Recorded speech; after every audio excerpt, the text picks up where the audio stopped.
una disposición legal que en un momento dado pueda prevenir la comisión de un hecho o de un fenómeno tal como lo es el quitarse la vida propia. Desde el punto de vista de la sanción o del delito, desde el punto de vista del individuo, podemos atisbar desde dos ángulos al suicidio: como una pena y como un delito. Como una pena no legislado en nuestro país, vamos a encontrar en algunos países en donde el suicidio se impone como pena. Y ahí, por ejemplo, históricamente podemos señalar al Código de Manú, donde el suicidio se le imponía a aquellas personas que habían cometido un hecho que podía considerarse aberrante contra la sociedad.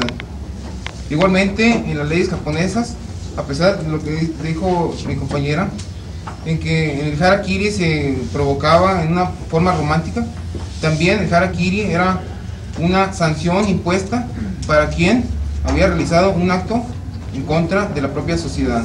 Algo especial había en esa sociedad japonesa, o existe en la sociedad japonesa, pues considera que el alma se encuentra en el cuerpo de uno, no en la cabeza, y es precisamente en el cuerpo donde debe llevarse a cabo el suicidio. Es la pena más grave que puede imponerse.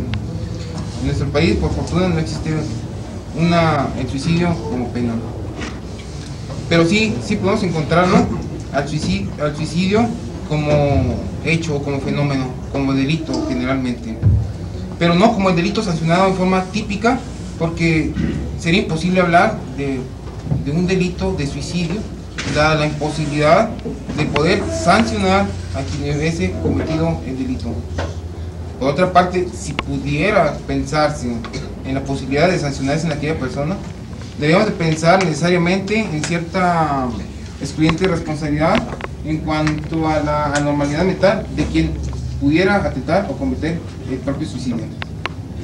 Pero si no es delictuosa, podemos pensar también en el suicidio frustrado o aquella tentativa de suicidio.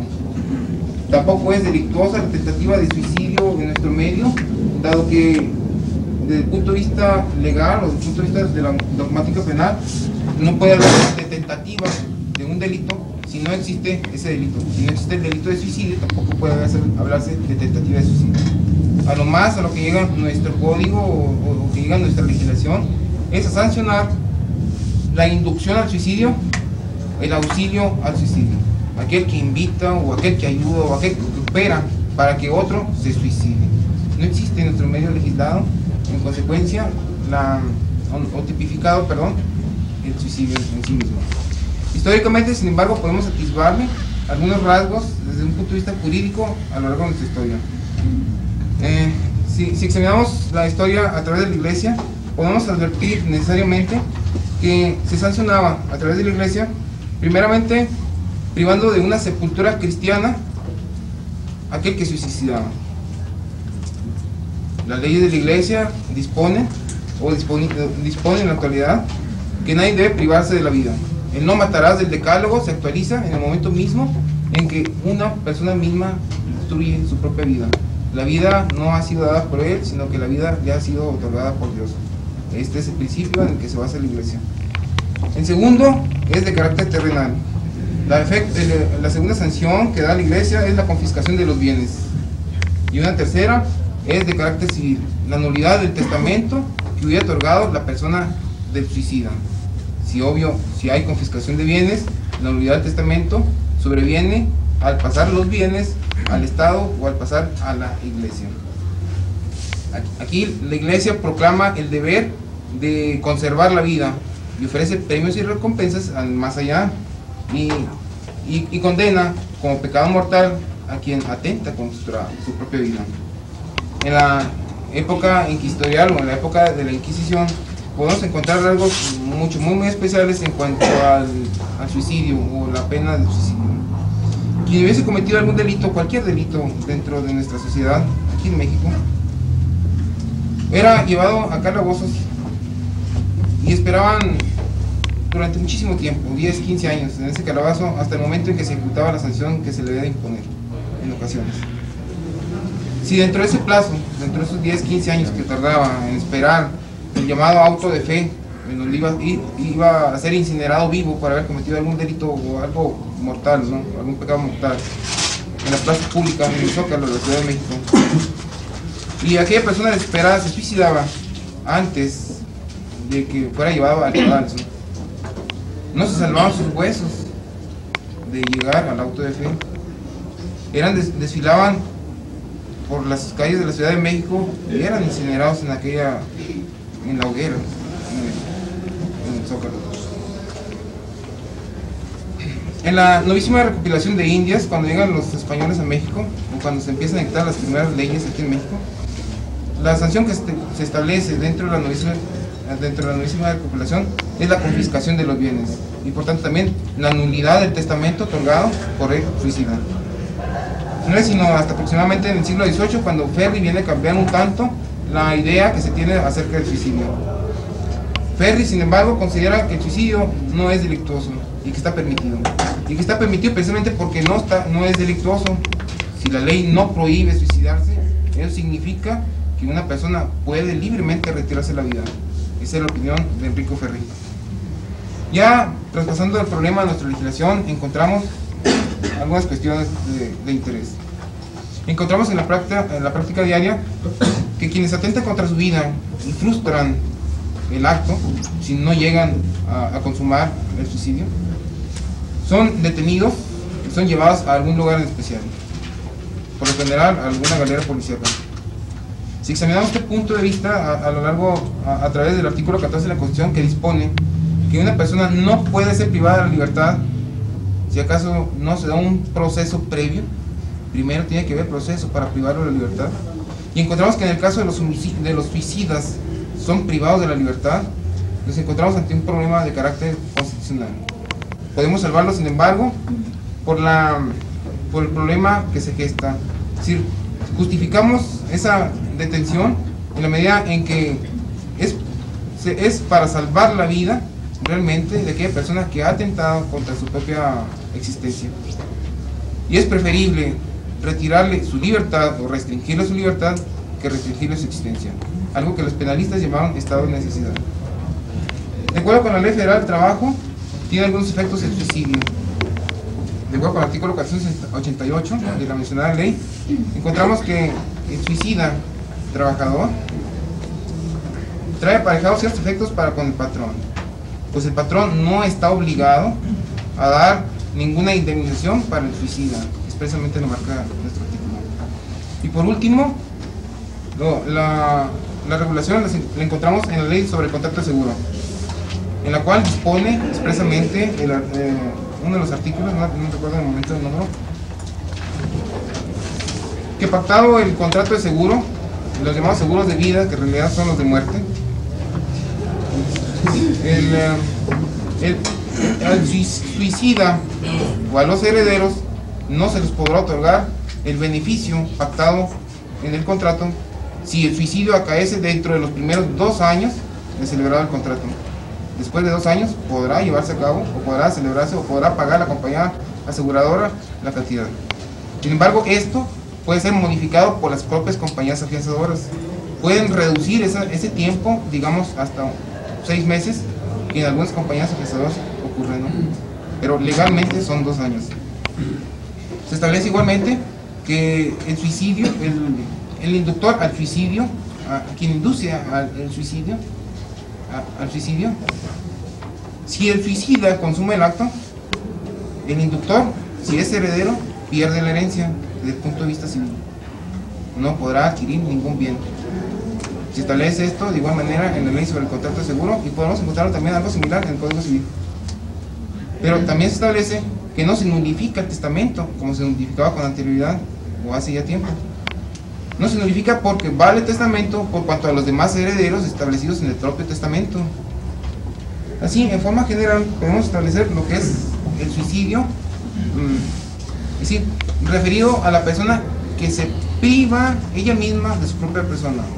Parecerá un tanto paradójico hablar del suicidio cometido por otra persona, pero hay casos en que el suicidio puede cometerse a través de un instrumento que utilice otra persona. Es decir, el suicida no acciona el gatillo del arma, sino que pide a otra persona que accione el gatillo del arma. En este caso nos encontramos en algo que vamos a llamar el homicidio consentido. Y aquí estamos en los linderos de lo que es el homicidio y lo que es el suicidio, ¿no? Es la frontera que va a delimitar el homicidio y lo que va a delimitar el suicidio. Particular atención merece aquí en el homicidio consentido lo referido a los pactos amorosos, aquellos donde la pareja se pone de acuerdo para privarse de la vida. Y un sujeto usa el arma y acciona en contra de la mujer, muere la mujer y el sujeto acciona el arma y dispara en contra del mismo y acciona. Aquí sí encontramos una regulación especial en cuanto a la ley. En la medida en que se atenúa la pena,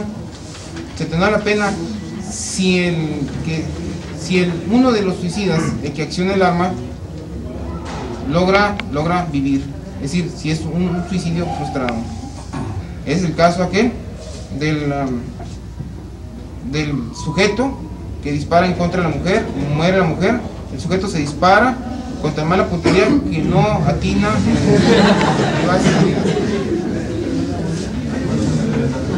la sanción para aquel sujeto es leve en la medida en que aquella mujer consintió en el homicidio, pero es grave, sumamente grave, si la persona privada de la vida es un menor de edad o es una persona que podemos considerar anormal mental. Se considera como homicidio calificado, 20 a 40 años de prisión.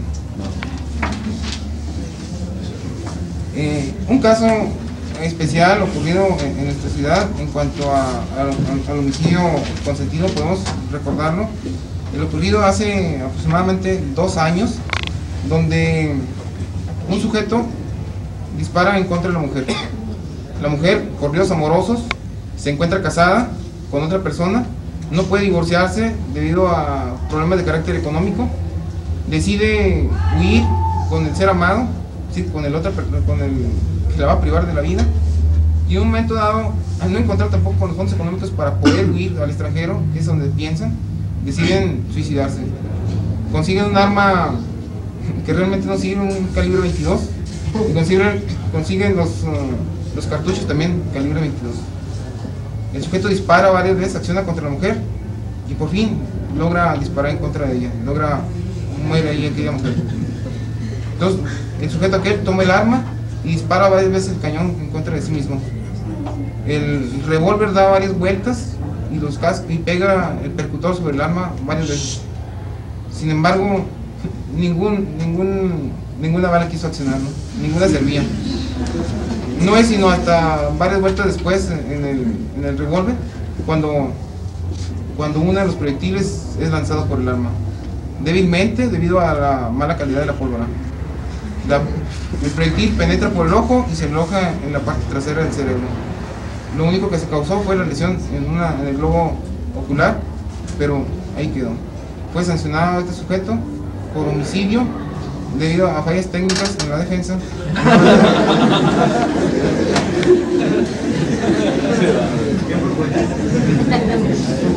Al no haberse acreditado que hubo ahí un pacto homicidio, ¿no? O hubo un homicidio consentido, en que la pena es más leve, como el caso se hubiera planteado. Es todo, muchas gracias.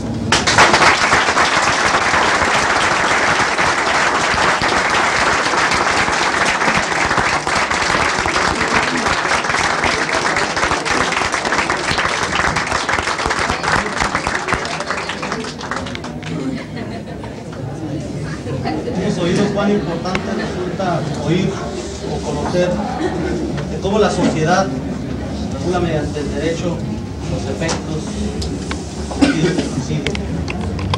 A continuación tenemos al doctor Hernán Cavazos para hablarnos de las generalidades médico-legales del suicidio. Usted es el doctor Cavazos. Bueno, a mí me tocó la de malas en esta sesión, fui el último. Después de tan brillantes exposiciones me tocó el muertito a mí. Ese es el problema. Si yo quisiera hablar, por ejemplo, de procesos o antecedentes de tipo psiquiátrico, me encantaría indudablemente la psiquiatría forense, y ya se ha comentado bastante los efectos psiquiátricos, tanto generalmente como de niños. Pues mi condición en esta sesión es hablar exclusivamente de generalidades médico-legales. A nosotros nos llega el muertito, dije antes, el problema para nosotros es el siguiente. Según un autor, manifiesta que no existe sitio de lesión suicida que no pueda corresponder a un crimen. Por consiguiente, ahí principia el problema médico-legal para nosotros, tanto para los juristas, criminalistas, como para el médico forense. Lo importante para nosotros, desde ese momento, es tener que hacer un diagnóstico preciso si se trata en realidad de un suicidio, de un homicidio o de un simple accidente. Por eso es importante que sí mencionemos en esta sesión los aspectos médico-legales fundamentales. La compañera licenciada Orson estuvo platicando ahorita de algunas características importantes sobre el tema. El mismo libro, la misma autora, doña María Luisa Rodríguez Salas de Gómez Gil, tiene unas características y unas estadísticas muy importantes para nosotros. Como médico legista me interesa mucho conocer los antecedentes psiquiátricos de las personas. Me interesa mucho saber cuáles son las causas, cuáles son los motivos, por qué, cuándo y cómo. Entonces, esta señora hace unas estadísticas muy bonitas en las cuales resumen, ya lo dijo la licenciada, vuelvo a repetirlo, que es más alto el índice en varones que en mujeres. Y sobre todo hay etapas muy cruciales y muy importantes que marcan las estadísticas en México, en las cuales determinan que existen dos edades principales para suicidarse las personas, de 23 a 57 y otra en etapa de adolescentes de 13 a 17. También esta señora investigó en sus estadísticas de las épocas del año, que es más factible el suicidio en primavera y en invierno que en otras épocas del año. Los sitios, la casa, los días, los fines de semana, la hora, la noche, las características del trabajo, la clase media. Entonces, basándonos en todos esos datos estadísticos, pues es muy bonito para nosotros poder interpretar lo que en realidad es el suicidio. En ocasiones hemos comentado con algunos de los muchachos, con algunos de los compañeros maestros, que hablar de suicidio en ocasiones, sobre todo de padecimientos mentales o padecimientos orgánicos agudos que motivan a las personas a suicidarse o a pedir ayuda, como estaba diciendo ahorita el licenciado Silva en uno de los artículos, el que auxilie o ayude o sugiera a otra persona, pues muchas veces lo pueden ver por el punto de vista de la eutanasia, que pudiéramos también analizarlo, no en esta sesión que no nos corresponde, pero es importante mencionarlo porque desde el punto de vista médico algunas personas sí piden la eutanasia para sus familiares. Por consiguiente nos están a nosotros automáticamente condicionando a hacer homicidios. El mismo paciente a veces no tiene la voluntad ni la fuerza propia para matarse, para suicidarse. Entonces, está constantemente solicitando a su médico de cabecera que le ayude a morir. Él es un suicida en potencia, aun sin embargo no tiene la suficiente fuerza para ejecutar el acto por él mismo. Sin embargo, sí, al médico lo quiere cargar con su problema. Bueno, pero eso no es el problema médico-legal. El problema médico-legal, repito nuevamente, que es para mí investigar si en realidad la persona se suicidó. Yo tengo un cadáver frente de mí, me dicen que la persona se acaba de matar. Mi problema importante a resolver inmediatamente es si en realidad fue suicida. Vuelvo a repetir, homicidio o accidente. Para eso, repito nuevamente la frase que repito ahorita: cualquier lesión, cualquier sitio de lesión suicida puede corresponder a un crimen. Eso es muy importante. En México, en Estados Unidos, en cualquier parte del mundo, en ocasiones mucha gente homicida puede enmascarar una investigación haciendo que una persona que él mató pueda resultar como un suicida en potencia. Por lo anterior, hay un investigador de criminalística que se llama Nerio Rojas, que hizo una serie de investigaciones y él formó una serie de signos que se tienen que investigar en toda persona que se suicida, con el fin de hacer el diagnóstico preciso de la muerte de esa persona. En primer lugar, para él es muy interesante saber la causa de la muerte, o el tipo de muerte, vamos a decir, tipo de muerte. Si tenemos, por ejemplo, sencillo, una persona ahorcada, la encontramos colgando en su casa en el baño, pues indudablemente que se puede tratar de un suicidio. Sin embargo, hay peros y entre comillas. Un estrangulamiento, que viene siendo casi el mismo tipo de muerte, se condiciona indudablemente a un homicidio. ¿Por qué? Porque va a haber ciertas características que más adelante mencionaré. Y la tercera, una persona que muere por sumersión, que sería la misma característica de muerte de las dos anteriores, puede condicionarse a pensar nosotros en un suicidio o en un accidente. Y ahí estamos nosotros adentrándonos inmediatamente el problema médico legal estricto. Después de que determinamos nosotros la causa de la muerte de la persona, tenemos que seguir buscando esos signos. O sea que un solo signo para nosotros no va a ser el absoluto para determinar que la persona es un suicidio. Tenemos que seguir buscando. Después vamos a buscar el arma, tipo de arma. Si es arma de fuego, probablemente pueda ser un suicidio. Es arma blanca, un cuchillo, una navaja, etcétera, puede ser de un suicidio.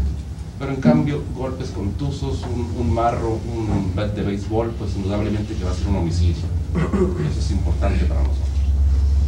Tenemos que buscar nosotros ante el cadáver, que es lo que interesa al médico legista, si existen o no huellas de violencia. Por ejemplo, es inaudito pensar que una persona suicida tenga dos heridas mortales. O sea que si hace un disparo en la sien derecha y no le gustó y cambia y otro en la sien izquierda. Eso es inaudito. Entonces tenemos que buscar nosotros que no existan dos lesiones mortales. Dos lesiones mortales es muy difícil que existan en una persona suicida. Aún sin embargo, existen suicidas frustrados que sí presentan varias lesiones. Sobre todo es importante, otro de los signos, saber los sitios de lesiones de elección que tienen los suicidas. Si encontramos, por ejemplo, en la región temporal, en los pliegues de la muñeca, en los pliegues del codo, en el cuello, indudablemente que sí podemos nosotros determinar que se trata de una persona que se trató o se suicidó. Aún sin embargo, con estas características tenemos que ver nosotros en ocasiones las direcciones que presenta cada una de las heridas. Por ejemplo, la mayor parte de las personas son diestras.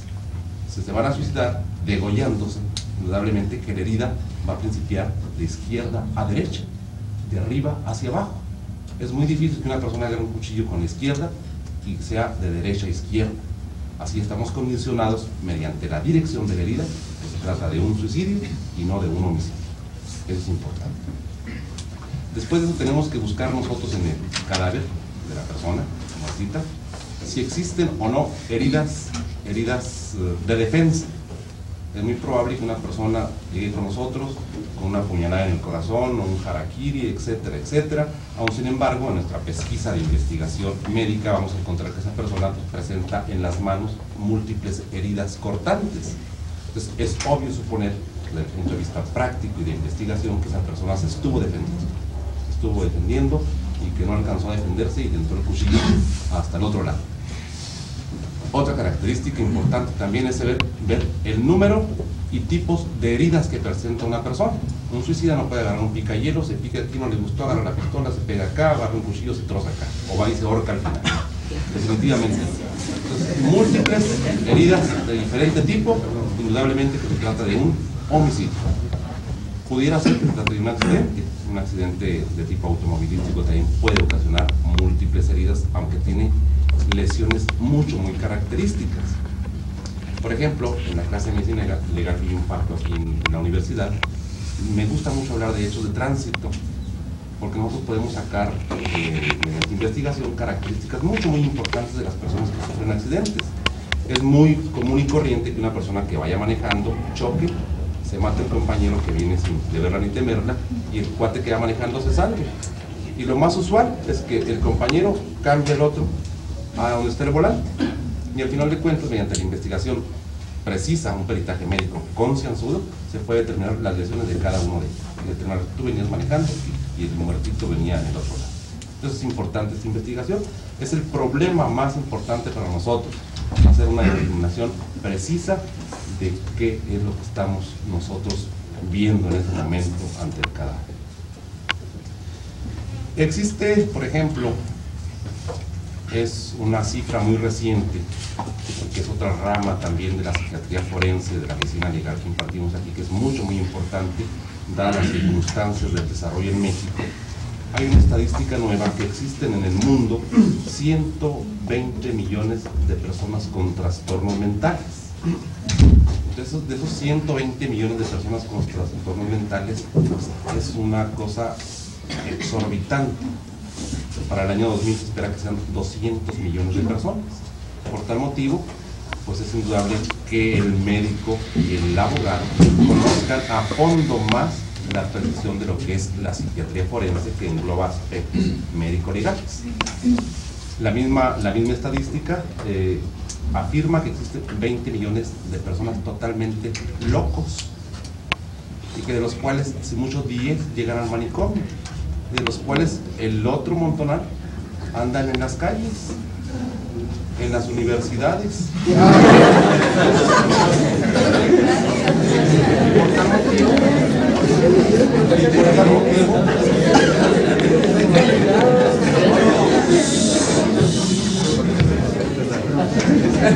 Y dando pláticas también, por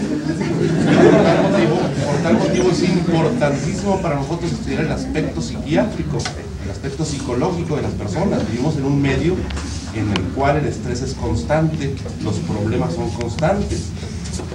Es indudable que el libro de la señora María Luisa Rodríguez de Gómez Gil menciona aspectos característicos muy bonitos. Por ejemplo, las muchachitas en periodos premenstruales, antes de iniciar su menstruación, tienen problemas sumamente emocionales fuertes, que no son bien condicionadas. Si no son bien protegidas, bien dirigidas, pues van a optar por otro tipo de salidas. Entonces, para nosotros es importante que nuestros alumnos, nuestros compañeros sepan y tengan conciencia de que es importante estudiar muchos aspectos psicológicos. Gracias.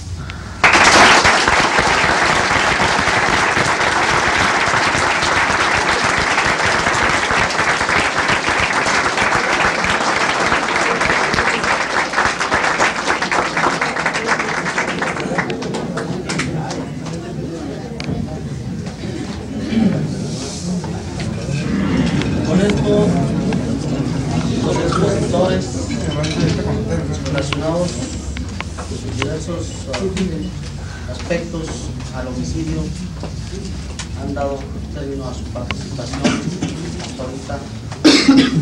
Pasamos ahora a abrir la parte que se refiere a los comentarios. Para ello, ya lo presentamos, contamos con un magnífico cuerpo de comentaristas, los cuales iniciaremos escuchando breves comentarios del licenciado Miguel Palma.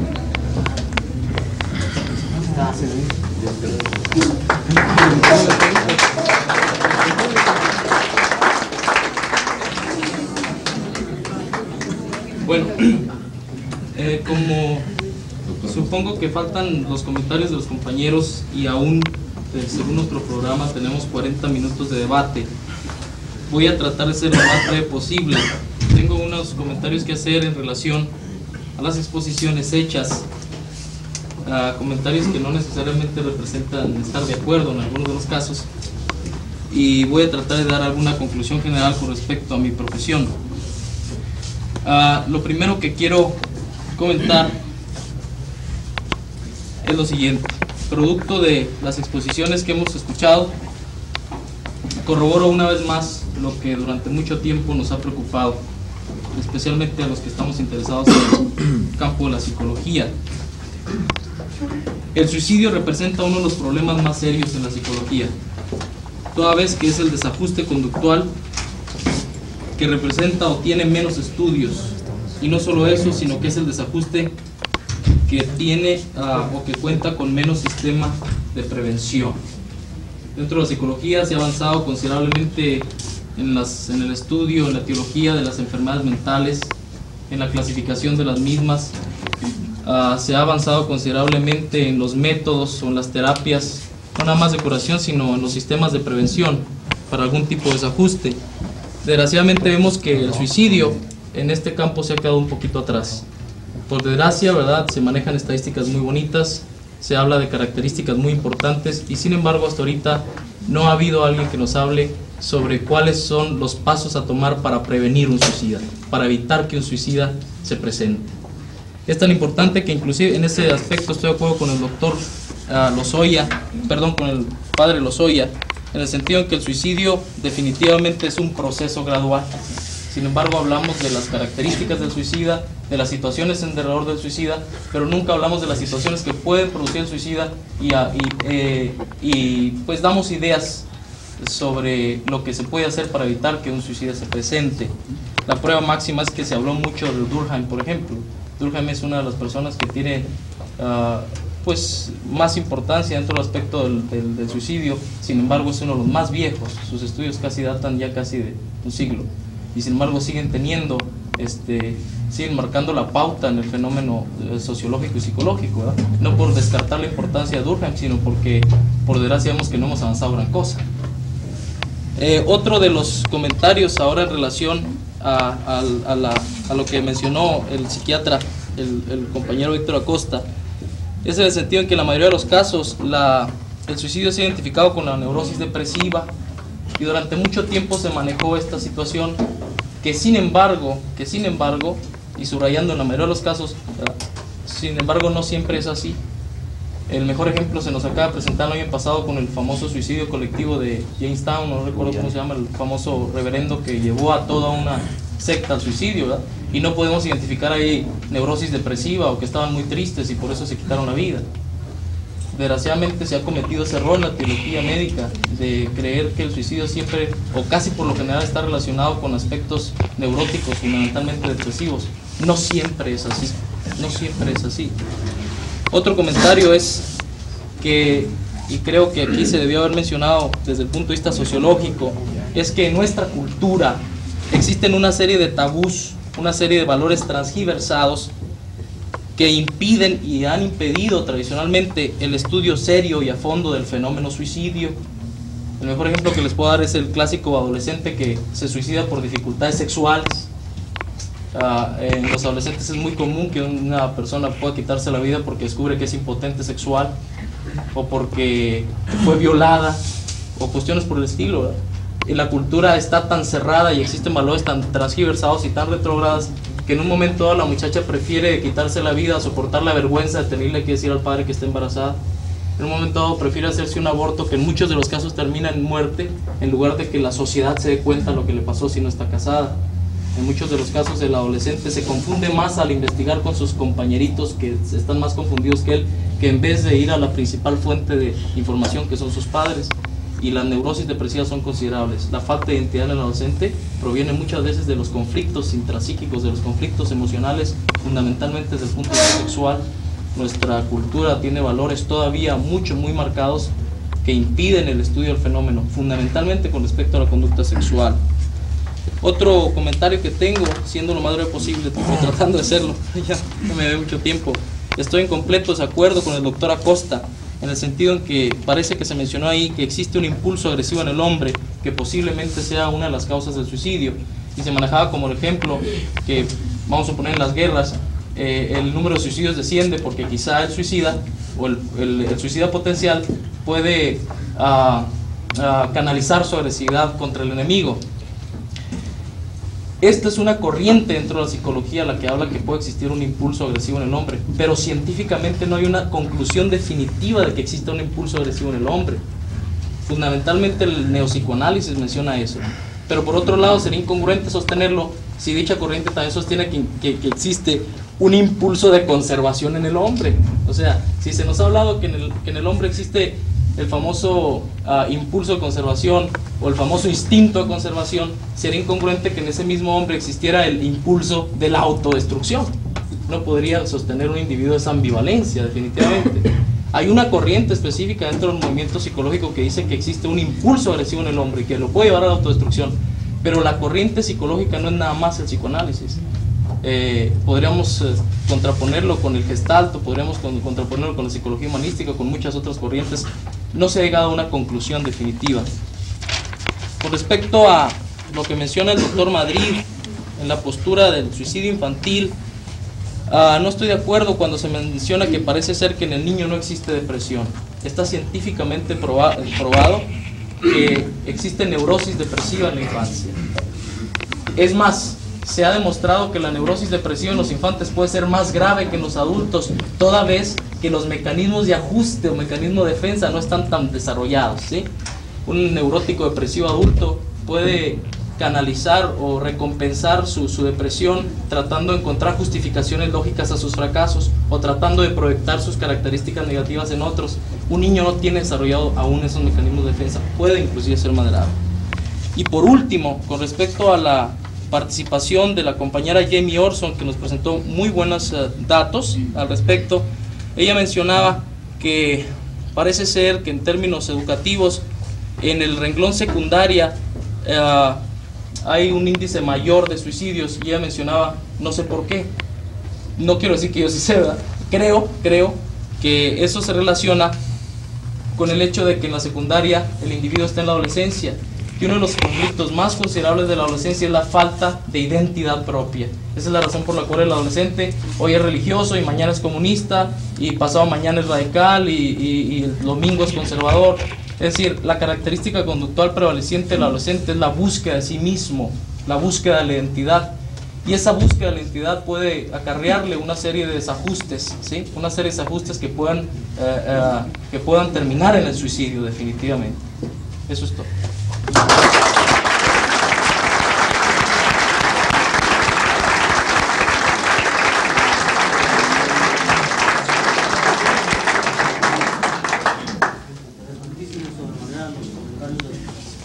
Creo que más que nada menciona que no obstante todo lo que se ha visto o dicho en relación con el suicidio, no hemos podido lograr desarrollar un mecanismo de prevención. A continuación, y también comentarios, tenemos al presbítero Luis Duarte, rector del Seminario Regional de Ciudad Juárez. Ustedes, por captar eso, ¿verdad? Esa necesidad de que el hombre a través del estudio no se parcialice hasta el punto de perder de vista el resto de las dimensiones de la persona. Para comenzar, pues creo que aquí el doctor Acosta nos habló del superyo, una especie de un predominio muy fuerte de sentimiento de culpa en la sociedad, que es el que ocasiona en muchas oportunidades la depresión y la inclinación a la opción por el suicidio. Por otro lado, aquí el licenciado Silva habló de la iglesia, ¿verdad? De la iglesia en ese plan como de una especie de estimulante fuerte en la sociedad de ese superyo, de esa rigidización, ¿verdad? Representación de las normas, vamos, la consideró históricamente. Yo creo que tradicionalmente la iglesia efectivamente en su manera de predicar, de exponer la religión, como que ha promovido una visión de un Dios juez, de un Dios que castiga, y entonces así ha agudizado en ocasiones anteriores una especie de sentimiento de culpa, de propensión a la depresión en las mismas personas. Se puede hablar de que eso era en etapas anteriores, precisamente porque antes a la persona se le consideraba como responsable de todos sus actos.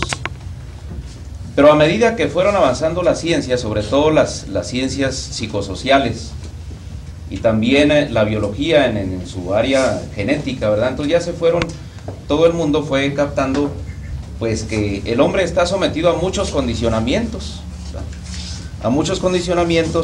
y esos mismos resultados de los estudios científicos pues dieron pie para que la misma iglesia, los mismos sacerdotes reconsideraran al hombre en una forma más comprensiva,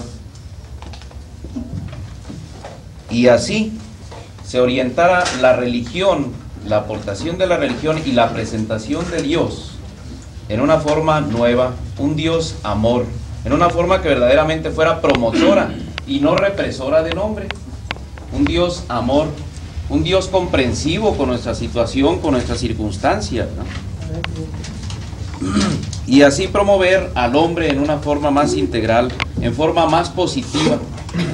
Todos caímos en la cuenta de que la culpa, el estar recalcando los aspectos negativos y el presentar al hombre la religión solamente como una especie de peligro de cometer pecado, pues no era de ninguna manera una promoción del hombre, ¿verdad?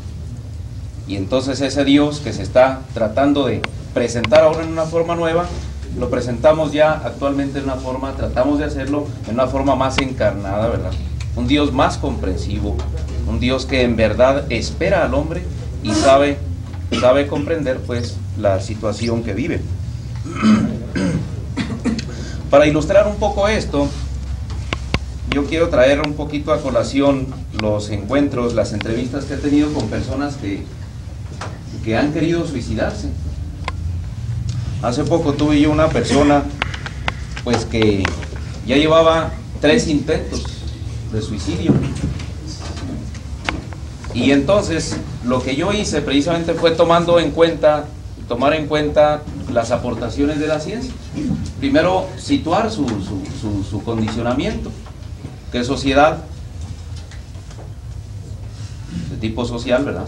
Sus condicionamientos psicológicos, analizar un poquito su infancia, desde dónde viene, su nivel profesional, su capacitación, y luego tratar de localizar los valores de esa persona, porque no es posible en una visión ya renovada de la iglesia hablar simplemente de un Dios que culpa, de un Dios que acusa. Sencillamente eso es incompatible. Y el sacerdote tiene que desempeñar ese papel de tomar en cuenta toda la situación de la persona. De ahí que traté de localizar los valores, o sea, cuáles son los elementos que a esa persona la motivan para vivir, los aspectos positivos que ella ve en la vida. No encontré sinceramente ninguno, era una persona totalmente desalentada. Todo lo que traté es de buscar que descubriera ella misma los valores, que descubriera. Y esa persona entonces poco a poco fue descubriendo valores, qué sé yo, en su hija, en sus padres, en sus antepasados, viendo de una forma positiva aquello, viendo el poco de amor que había heredado de sus padres. Entonces fue como despertando poco a poco, descubriendo valores. Después fuimos cayendo en la cuenta, de la necesidad de desempeñar una misión en esta tierra, en esta vida.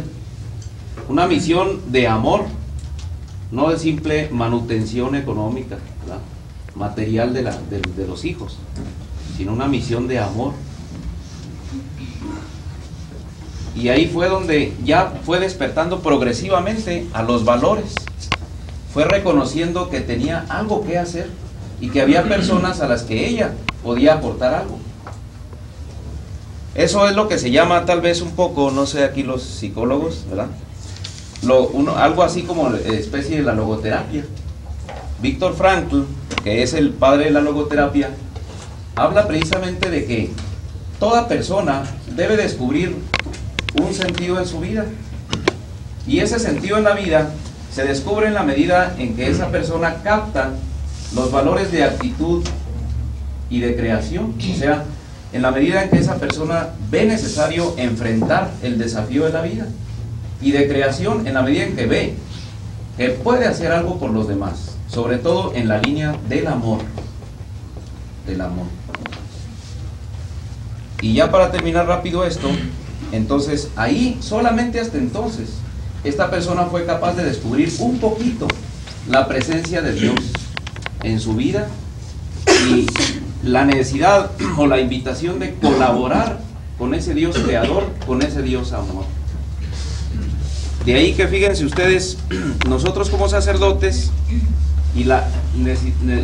estamos cayendo en la cuenta de la necesidad de descubrir a un Dios presente en medio de nosotros, presente en los elementos psicológicos de la persona, en el área, en la dimensión psicológica, en el nivel de lo social, en el nivel de lo físico, para después elevar a esa persona a una misión concreta de colaboración con ese Dios amor. Por eso, yo sinceramente termino diciéndoles pues aquí a todos los ponentes y al organizador Hernán Cavazos, pues que nosotros vemos como sacerdotes en esta misión, esa tarea que se echaron de invitar a varios especialistas en las diversas disciplinas, pues felicitarlos porque en verdad se está procediendo cada vez más a considerar al hombre en su integralidad. Y a nosotros los sacerdotes pues nos hacen también recapacitar en la necesidad de tomarlo así, integralmente, y promoverlo a través de la vocación clave en el hombre que recalcaron los psicólogos, que es la vocación del amor. Porque solo el amor crea y solo el amor realiza al hombre. Eso es todo.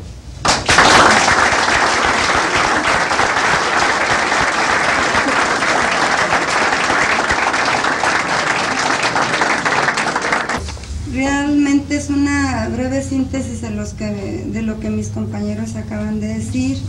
Me interesó mucho las palabras que utilizó el doctor Acosta, como angustia, depresión, tristeza, y yo considero que estas son fijaciones que se van concentrando en el individuo desde su infancia. Es de suma importancia el ambiente familiar, las fijaciones que desde pequeños puedan traer los niños y que sean una causa pues indirecta.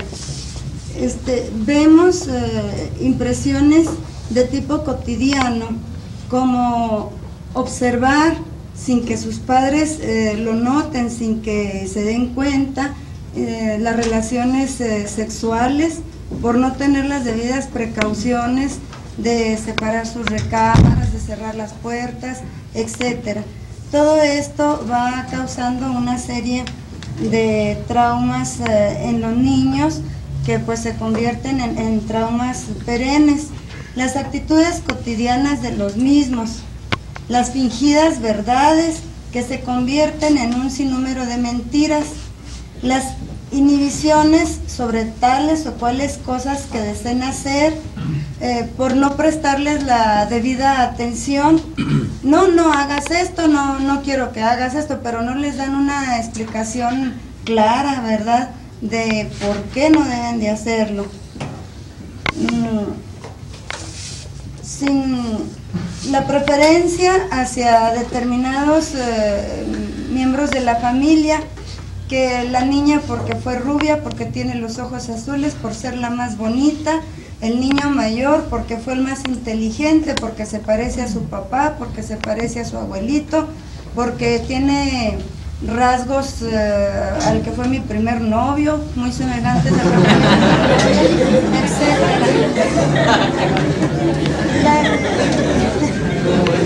en fin, el estado anímico de los niños se observa inclusive con los cambios climatológicos.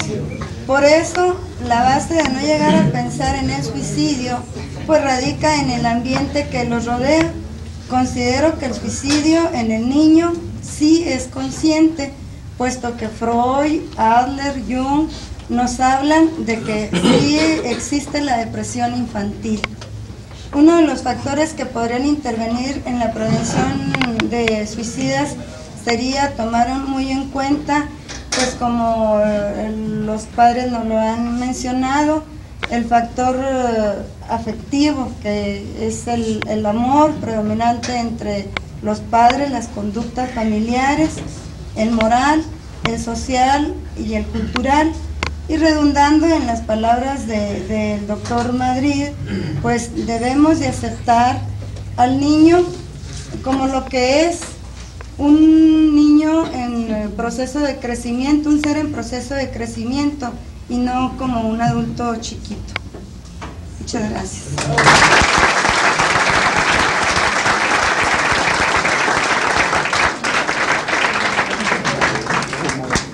Ayudar un poco, ¿verdad?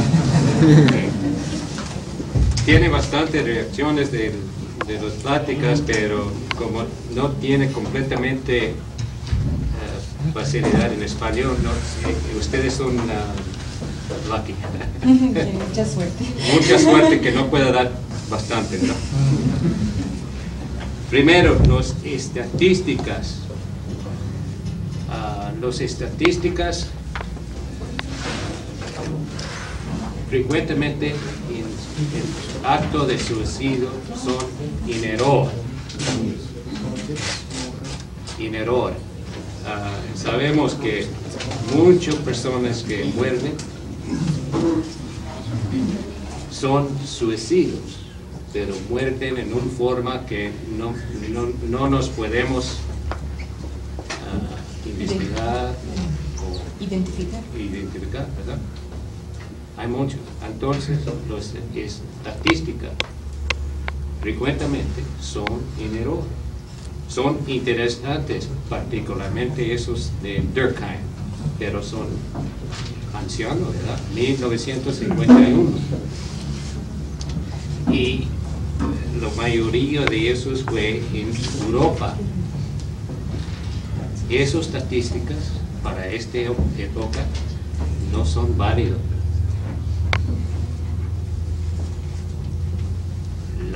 Ya se incrementan mucho las católicas en los actos de suicidio, ¿verdad? Pero hay una cosa muy interesante adentro de los protestantes y los católicos.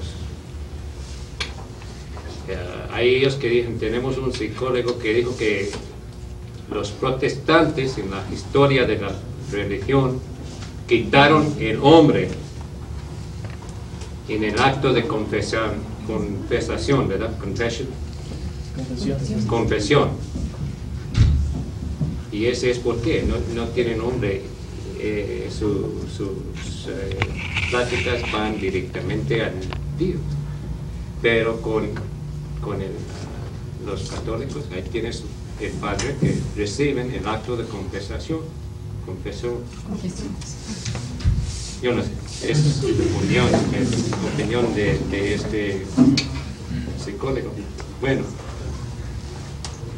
como dijo padre Lozoya, el acto de suicidio, él dijo que el desarrollo de los motivos pueden ser muy lento, ¿verdad?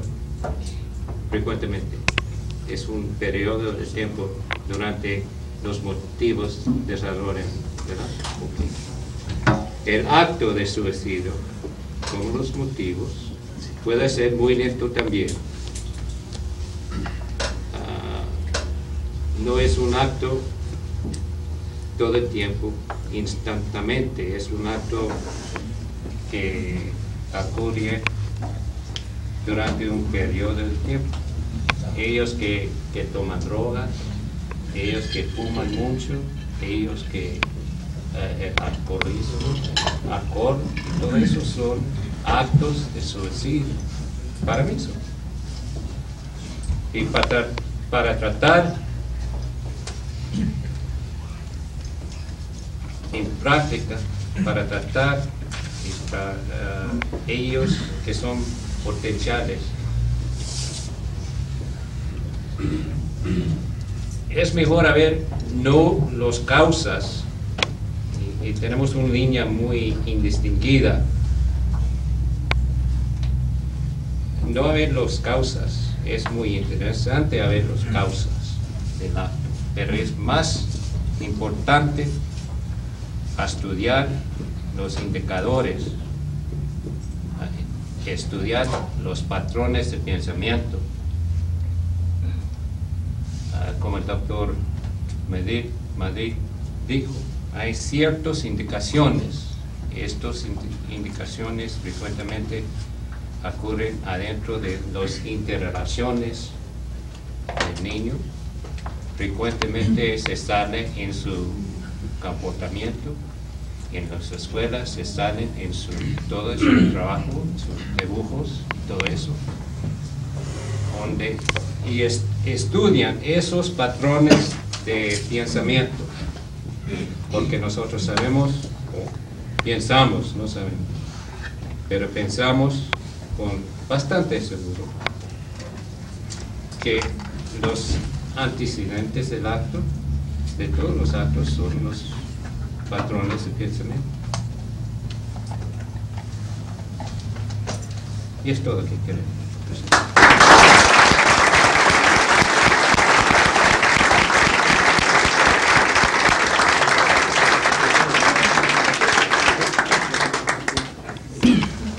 Se han visto los aspectos morales, los aspectos legales, se ha visto un poco de las causas que motivan al suicidio. Estas causas podemos definirlas en patologías, en dos grupos, una de suicidio patológico y suicidio lúcido. El suicidio patológico es el que va a estar producido por una patología social o una patología familiar. Y podríamos mencionar una patología particular, pero esto ya lo veremos un poquito más adelante. Y el suicidio lúcido es el que sin tener una causa aparente se consuma el suicidio. Esto es difícil de investigarlo ante el cadáver, pero frecuentemente nosotros hemos visto en la sala de emergencias el suicida frustrado, y en él podemos ahondar un poco sobre las causas que motivaron esa decisión. Y nos vamos a encontrar en la mayoría de los casos que es una patología familiar.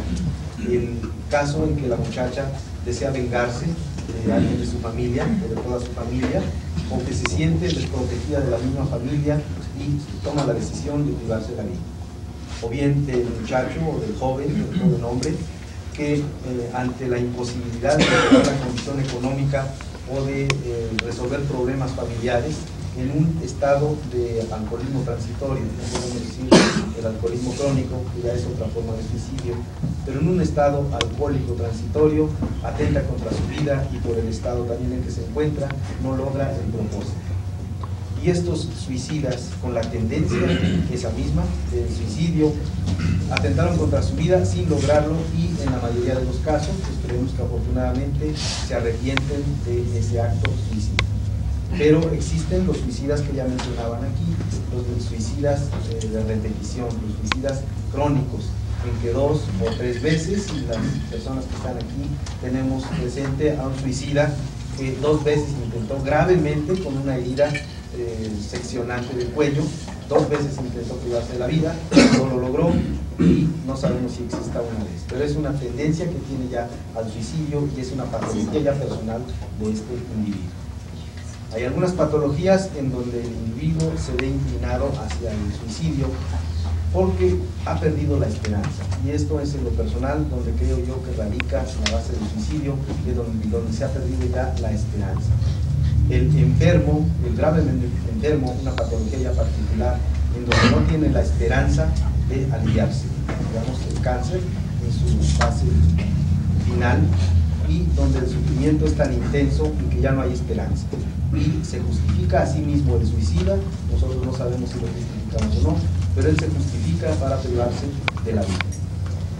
El suicidio lúcido sería el suicidio en donde ya no espera nada de la vida, en donde ya lo ha logrado todo y en donde no espera más que privarse de la vida. Tenemos algunos suicidas lúcidos o probablemente mal estudiados. Tenemos el de Hemingway, tenemos el suicida que tomó la cicuta, porque habían escalado posiciones sociales y económicas y no esperaban ya más.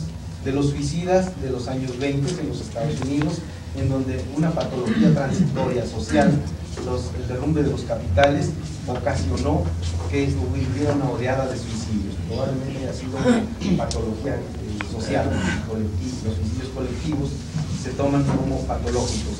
Sin embargo, pues vemos que el hombre ha perdido la esperanza o ha perdido la orientación. Los predisponentes pues son de las personas que tienen, mencionaban, profunda tristeza, tienen su depresión,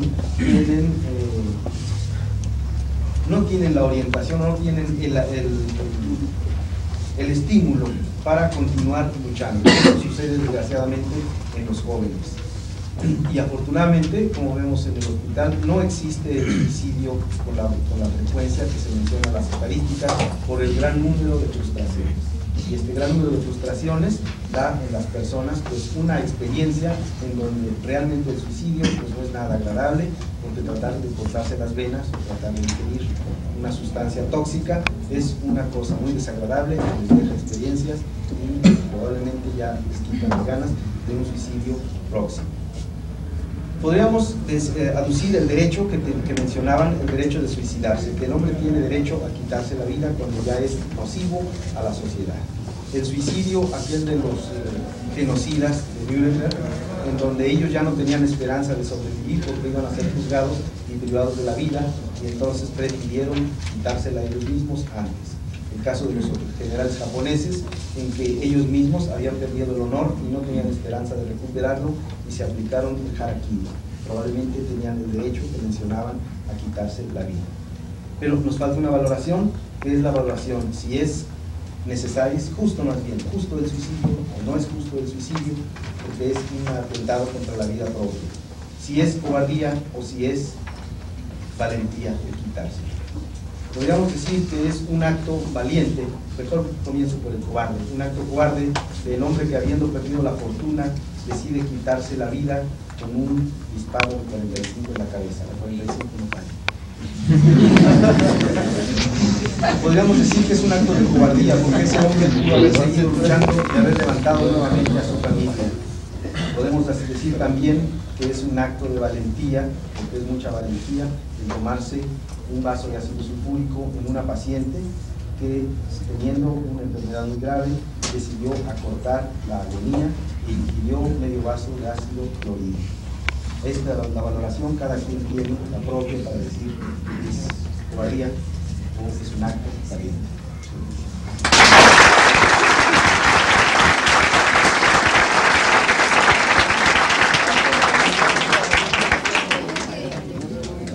El doctor Cano al principio de su comentario, probablemente una de las fuentes de estudio de los predisponentes o conductas suicidas que pudiera ser los suicidas frustrados, aunque lógicamente esto resultaría un tanto árido y poco confiable.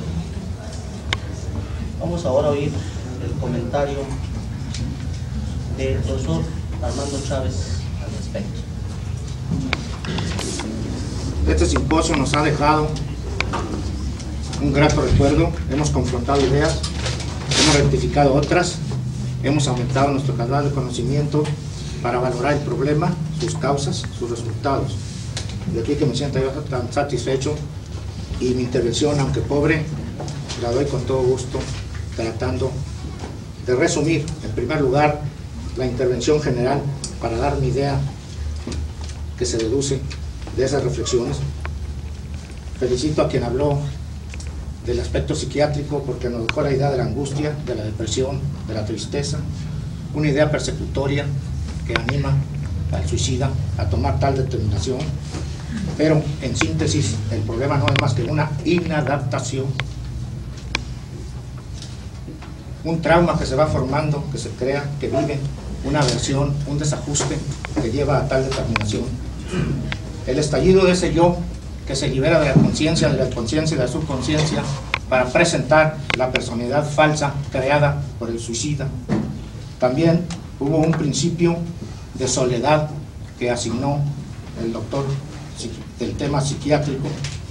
Nos habló de las edades, nos habló de la guerra, nos habló de otros factores muy importantes y de la sensación de fracaso que a veces es factor también del suicida.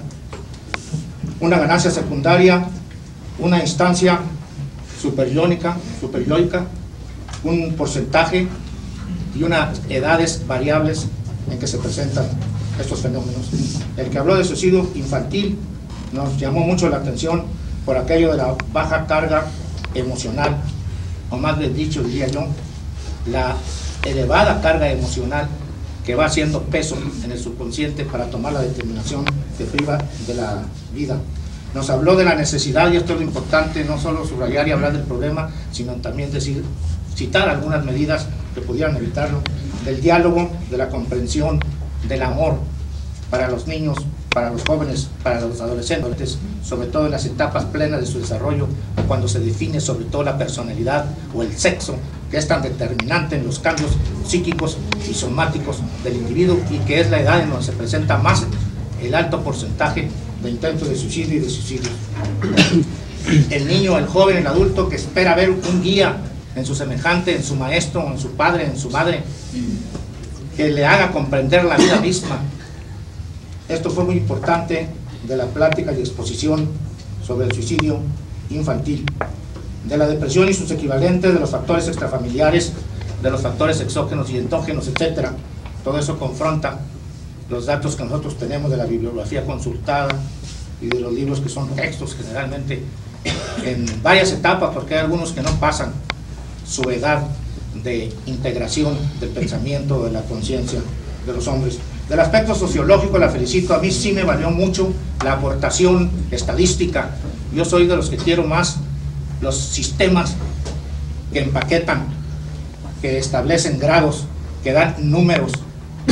Eso es muy objetivo y da la idea claro. No podemos pensar en una estadística perfecta, en una documentación que no tenga fallas, en una proporcionalidad también perfecta. Indudablemente que no, pero son fuerzas que dan al tema, ¿verdad?, una valoración que es muy apreciativa. Sinceramente, me gustó mucho su intervención, señorita. Lo social es lo que influye más que todo. El problema del suicidio es un problema social, es la sociedad misma en su aspecto general, en su aspecto individuo, célula que la integra, en su aspecto hogar, familia, que es donde se inicia el conflicto. Todo eso social es la esencia misma de la vida del individuo y de su conducta, buena o mala, de sus determinaciones primitivas, primigenias, o de las últimas, para afianzarse como valor en su destino, en su vida. Me interesó mucho también la crisis política, la crisis económica, los detalles sociológicos que imbuyen los determinantes de estas egoístas actitudes del hombre.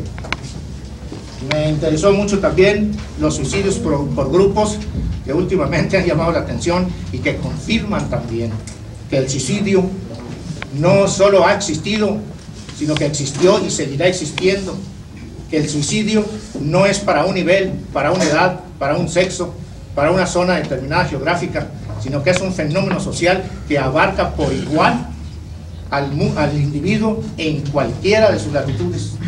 Seguirán presentándose, lo único que queremos es que ojalá disminuyan los índices. Por cuanto a la filosofía del suicidio, no podía faltarlo. Todo acto humano tiene su filosofía, todo pensamiento que se expone tiene su filosofía. El suicidio debe tenerlo, y en realidad quien se suicida lleva una filosofía ya estudiada, meditada, que es parte del proceso que lo lleva al final.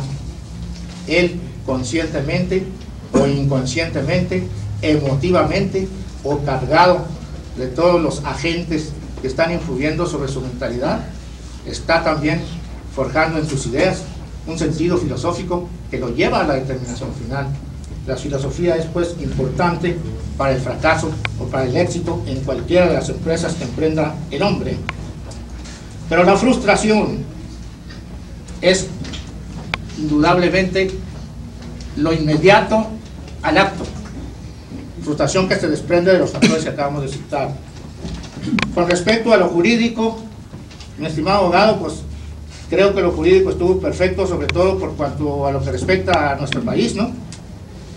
Permitido y estimado como acción honrosa en determinadas épocas y en determinados países. El cristianismo, como repercusión del concepto del pecado, pues lo prohibió y lo sancionó, pero cuando llega el liberalismo, el suicidio queda como un hecho delictuoso a estudio, y las leyes nacionales en México no lo establecen con pena, sino con los que coadyuvan al acto. Entonces se abre un sistema penal que se aplica de acuerdo con el código vigente. El desequilibrio en el soma, en las psiquis o en las condiciones sociales que rodean al sujeto son los factores también esenciales, ya lo hemos dicho.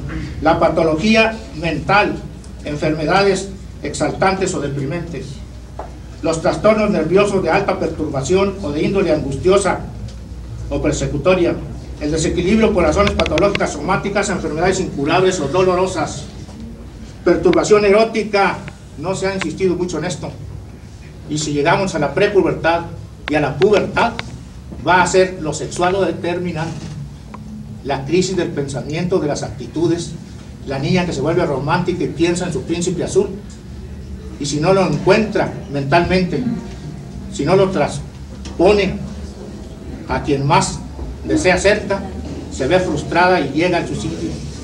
El hombre que busca de la aventura en donde la muerte esté más cercana, porque es lo viril, es la máxima manifestación del adolescente. Ese hombre que huye del hogar con frecuencia es una actitud muy de esa época y originada precisamente por la determinación sexual del individuo en la crisis de sus órganos sexuales. Esto es también muy importante decirlo. Esa perturbación erótica que se manifiesta como desequilibrio en el desarrollo, el desequilibrio económico o un mal social, las famosas parejas suicidas. De lo médico legal, pues, ¿qué podemos decir, señor doctor? Primero hay que ver si es crimen o no lo es. Puede decirnos es suicidio, pero como usted dice, es fácil determinarlo por el estudio médico legal del personaje, del cadáver o de la persona que está bajo su estudio y determinación. Los signos, las causas, las huellas, las armas, las lesiones, etcétera, etcétera, todo ese caudal de formas de que se vale el médico legal para dar su dictamen son determinantes y magníficas. Pero yo concluyo en pocas palabras, después de todo este acervo que hemos recibido. Primera conclusión, que existe una etapa preparatoria, una evolución, un desarrollo que nos lleva al acto suicida. Segundo, que no es un factor, que son todos los factores conjugados y que ninguno deja de tener vigencia. Que se entienda, es un tumulto, es una interrelación, es una conjugación de factores que están actuando ahorita, mañana, ayer, hoy, están incubando un estado tal que descarga en el suicidio, que en pocas palabras, lo digo como maestro y pedagogo, el suicidio no es más que una respuesta a lo negativo que el individuo está recibiendo, es una protesta contra que están cerca o lejano, contra el padre o la familia, contra la sociedad misma, etc. Es una inadaptación, es un problema social y es una protesta. En síntesis, para mí eso es el suicidio. Y indudablemente que hay una palabra que lo conjuga todo y se dijo aquí con un sentido religioso. Yo lo digo con ese sentido, pero con un más amplio sentido de contenido esencial del término: amar.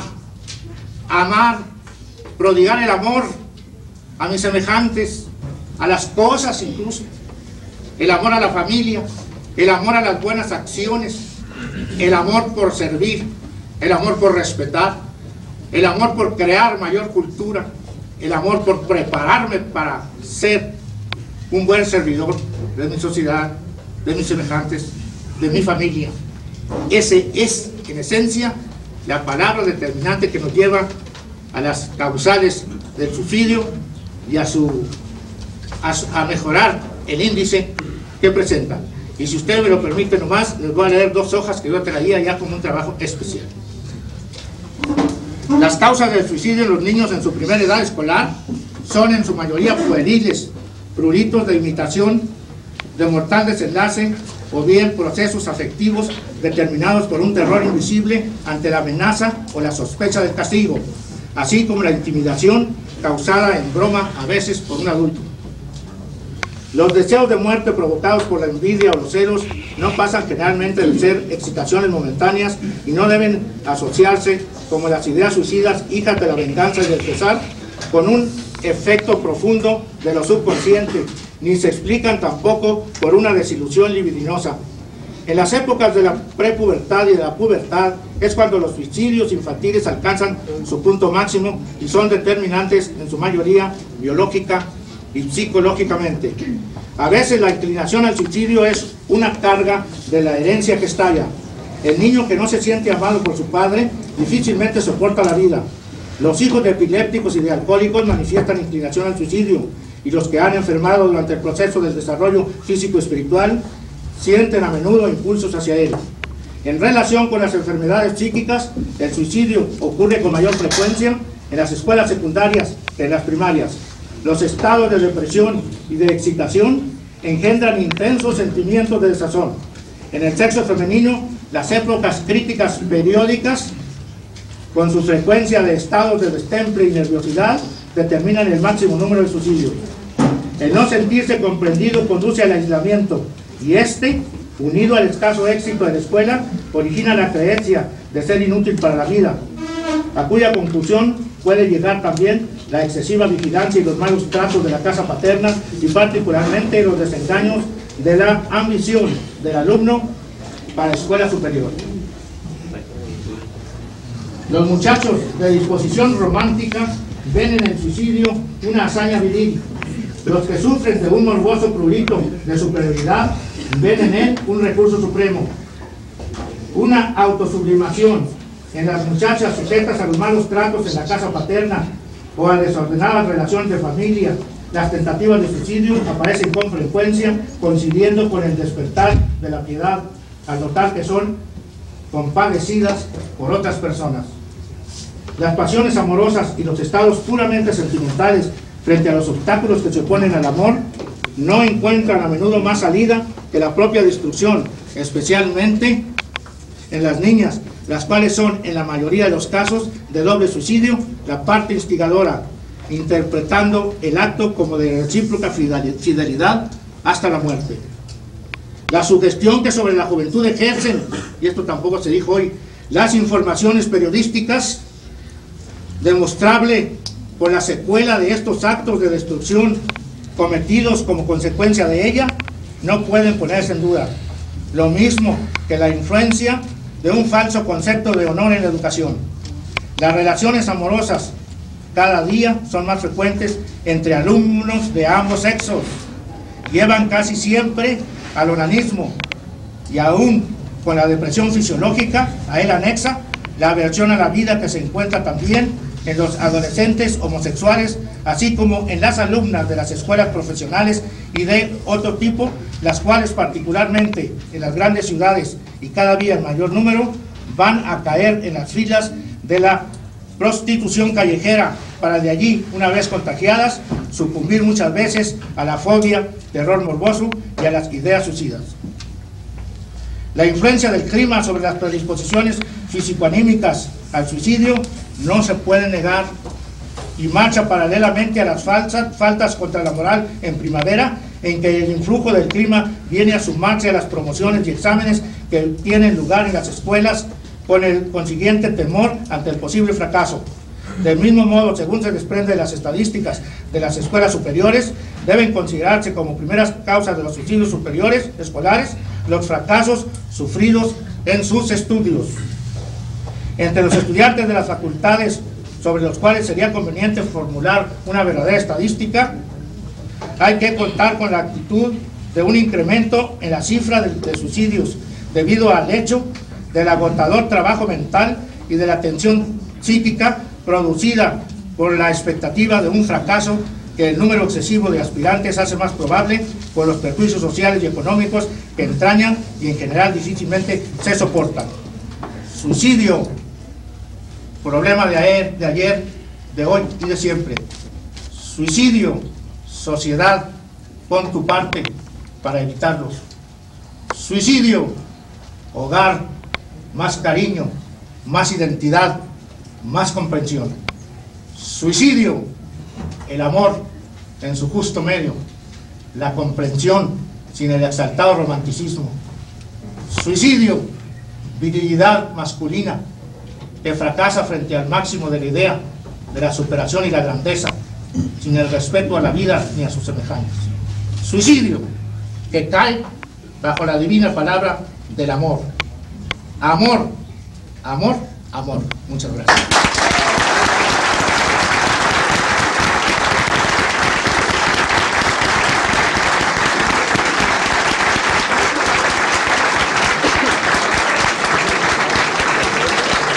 este trabajo, maestro Chávez, pues realmente se pudiera decir, no queda nada que decir. Sin embargo, todos sabemos y se ve en la cara de muchos de ustedes la gran interrogante. ¿Qué pasa con el suicidio? Esa persona que, a pesar de asistir a congresos, de estudiar a nivel universitario, se sigue suicidando. Una persona que sube económicamente a la cúspide más alta, que de momento cae y vuelve a caer, de tal manera que no le queda otra alternativa que suicidarse. Los trabajos en esta mesa realmente creo que nos dan la pauta para que nuestra universidad progrese y logre captar la gran problemática que existe en nuestra ciudad.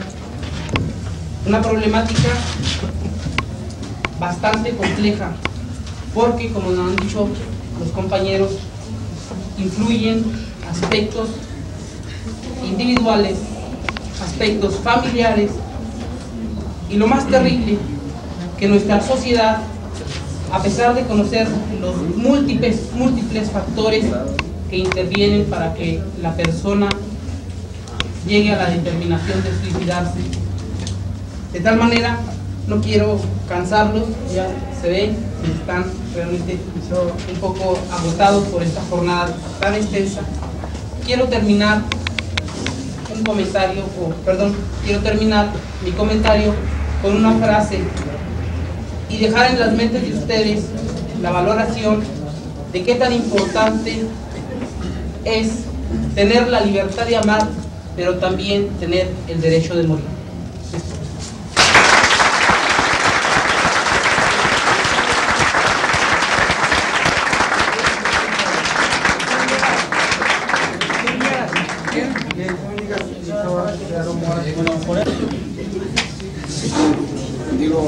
Me llamaron la atención las palabras últimas del maestro Chávez, que dijo que para el suicidio el remedio era el amor. También oí comentarios teológicos. De lo que hemos oído se desprende que el hombre en su esencia es espíritu. Y desde el punto de vista teológico, el apóstol San Pablo, escribiendo a los Corintios, dijo en el capítulo 4, últimos 3 versículos y los primeros 10 del capítulo 5, que el hombre vive en un tabernáculo de carne, en un tabernáculo de tierra, y que lo que se ve en nosotros es temporal, pero lo que no se ve es eterno. El amor se ve en sus efectos, pero nadie puede decir qué es el amor en su esencia. Por lo tanto, ni el espíritu ni el amor se ven sus efectos. Y el amor es herido por las palabras. Según el trato que nosotros demos, la esencia del hombre o la manifestación espiritual del hombre es la palabra. Y con la palabra podemos golpear a nuestros semejantes mucho más cruelmente que con los puños. De tal suerte que muchos de los que se suicidan no han sido heridos por los puños, sino han sido heridos por las palabras.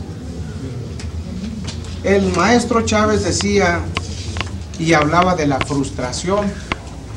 La frustración consiste cuando el hombre cierra ya las puertas y ventanas de su ser para no querer conocer el mundo. No tiene objeto ya vivir. Una vez que cerró las puertas de su espíritu, el hombre ya no tiene por qué vivir en este mundo. Ha tomado la determinación, desde el momento en que cierra las puertas de su espíritu, cerrará también las puertas de sus ojos y de sus oídos. Y todo ello es a consecuencia de la falta de amor. La religión, oía yo aquí a un sacerdote, no recuerdo su nombre, ¿verdad? Que había que hacer un estudio de los valores, una manifestación de los valores. El desahuciado, el que está ya sin remedio, yo me encontraba en ese estado, sin remedio, sin parientes, sin dinero. No quiero decir que yo pensaba en suicidarme, no. Cuando el hombre es pobre, no tiene ni amigos, ni nada. Una religión que no le muestra al hombre quién es Dios, no sirve para nada. La Biblia es un libro que habla de promesas de amor. Y cuando aquella mujer le dijo a mi madre, cuando me desahuciaron en México y aquí, le dije, mire señora, hay un Dios que prometió que lo puede sanar. Mire, aquí dice, yo soy el que rescato del hoyo tu vida, el que te corono de favores y misericordias. Yo soy el que sacio de bien tu boca, de modo que te rejuvenezcas como el águila. A veces la vejez, las manifestaciones de vejez, son precisamente los dolores y angustias, más que sufrirlos en el cuerpo, se sufren en el espíritu. El alma tiene una íntima relación con el cuerpo, y lo voy a manifestar de una manera que yo creo que no podemos negarlo. Cuando una persona recibe una noticia por la palabra, puede ser que contraiga una enfermedad incurable. Esa impresión, que no fue un golpe físico, sino espiritual, traiga como consecuencia una enfermedad incurable. Si la palabra fue la causa de la enfermedad incurable, también la palabra puede ser la causa de la salud espiritual. Pero la palabra científica no tiene poder, necesita un apoyo.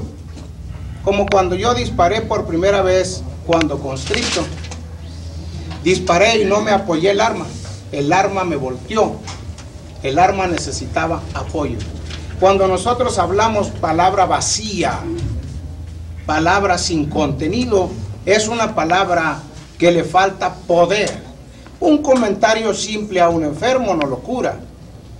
Hablaba aquí el padre de la logoterapia, y la palabra debe ser no una palabra suave para el enfermo incurable, no, sino un golpe de palabra que cause un estrago en el interior del individuo y lo sane, lo cure.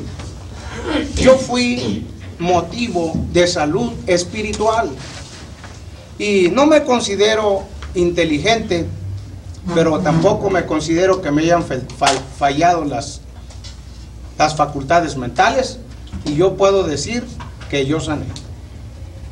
La palabra es el vehículo espiritual por excelencia.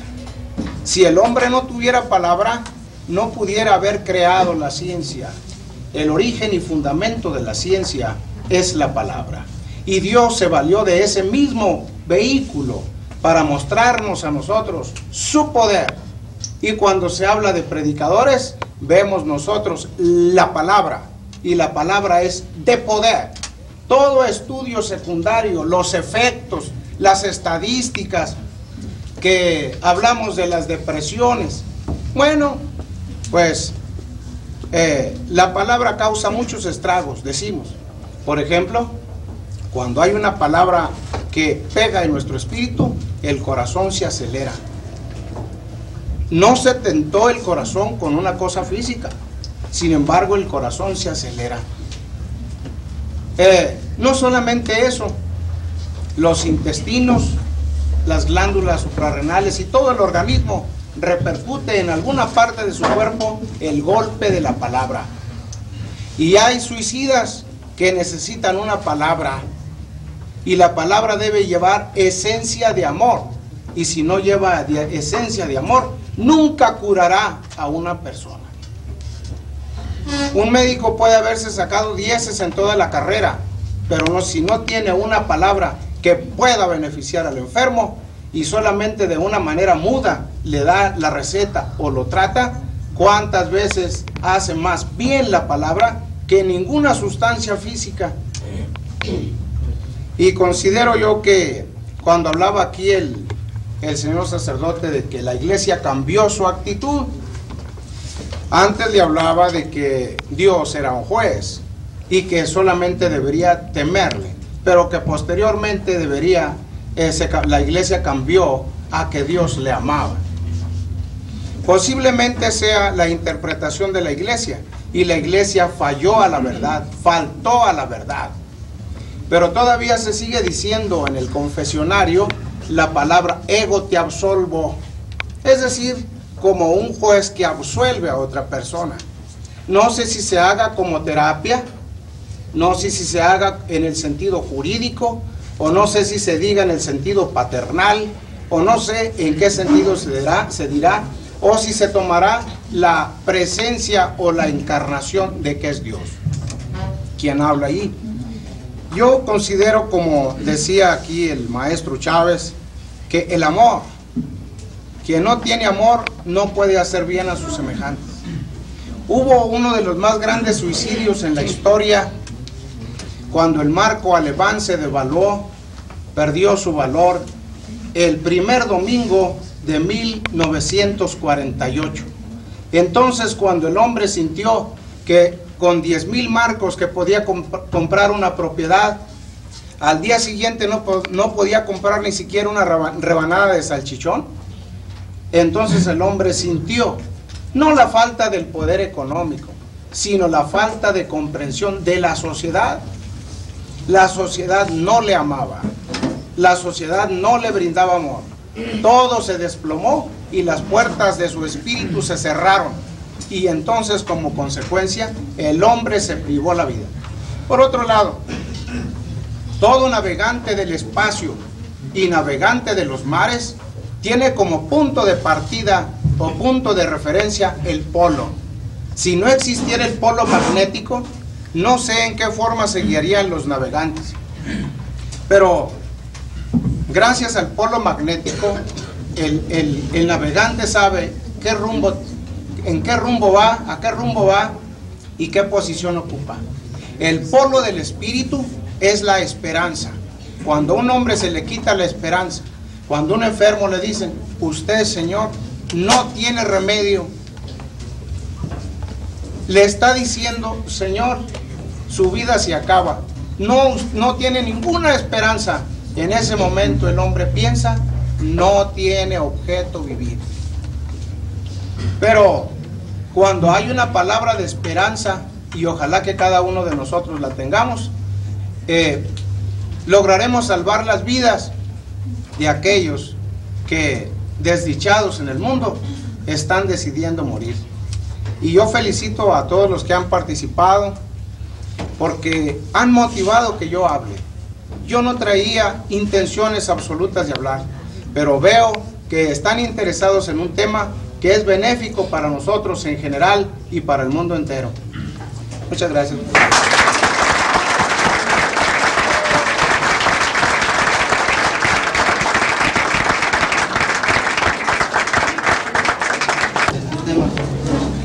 Y una vez también hemos dado feliz término a este seminario de trabajo relacionado con el tema del suicidio.